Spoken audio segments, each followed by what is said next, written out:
Big boss Telugu 9 first week nominations హోస్లో heat పెరిగింది. Big boss Telugu season 9 మొదటివారమే హోస్లో హీట్ పెరిగింది.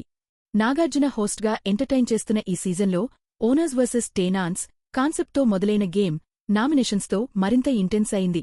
ఈ వారం బిగ్ బాస్ ఓనర్స్కి ప్రత్యేక అవకాశమిచ్చాడు. వారు టెనెంట్స్ నుండి ఒక కంటెస్టెంట్ను నామినేట్ చేసే హక్కు. అందరూ ఏకగ్రీవంగా సంజన గల్రాణి పేరును సెలెక్ట్ చేశారు. ఈ నిర్ణయం తర్వాత సంజన టెనెంట్స్తోనే కాదు, ఓనర్స్తో కూడా ఘర్షణకు దిగింది. ఈ వాగ్వాదం హౌస్ మొత్తాన్ని హీట్ చేసింది. First week nomination process. First week నామినేషన్లో కామనర్స్, సెలబ్రిటీల మధ్య ఘర్షణలు చోటుచేసుకున్నాయి. మాస్క్ మాన్ హరీష్ మరియు ఎమ్మానియేల్ మధ్య వాగ్వాదం హౌస్లో టెన్షన్ క్రియేట్ చేసింది. మరోవైపు రితు చౌదరి సీరియస్గా గేమ్ను తీసుకుంటూ టాస్క్లలో ఫోకస్ చూపింది.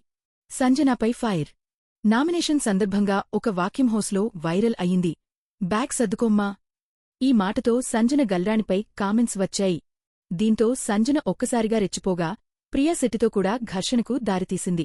ఈ సీన్ ప్రోమో బయటకు రాగానే సోషల్ మీడియాలో మీమ్స్, చర్చలు ఓపందుకున్నాయి. హౌస్లో హీట్ పెరుగుతోంది. ఫస్ట్ వీక్ నుంచే హౌస్లోని కంటెస్టెంట్స్ మధ్య అలయన్సెస్, కౌంటర్ అటాక్స్ మొదలయ్యాయి. కామనర్స్ ధైర్యంగా ఫైట్స్ ఇస్తుంటే సెలబ్రిటీలు కూడా వెనకడుగు వేయడం లేదు. దీంతో రాబోయే రోజుల్లో ఇంకా ఎలాంటి డ్రామా, ట్విస్టులు బయటపడతాయో చూడాలి. ఫస్ట్ వీక్ నామినేషన్స్తోనే బిగ్ బాస్ హౌస్లో హీట్ మార్క్స్ లెవెల్కి చేరింది. ఎవరు స్ట్రాంగ్గా నిలబడతారు, ఎవరు మొదటి ఎలిమినేషన్లో హౌస్ వదిలి వెళ్ళిపోతారు అన్నది ఈ వీక్లోనే తేలనుంది.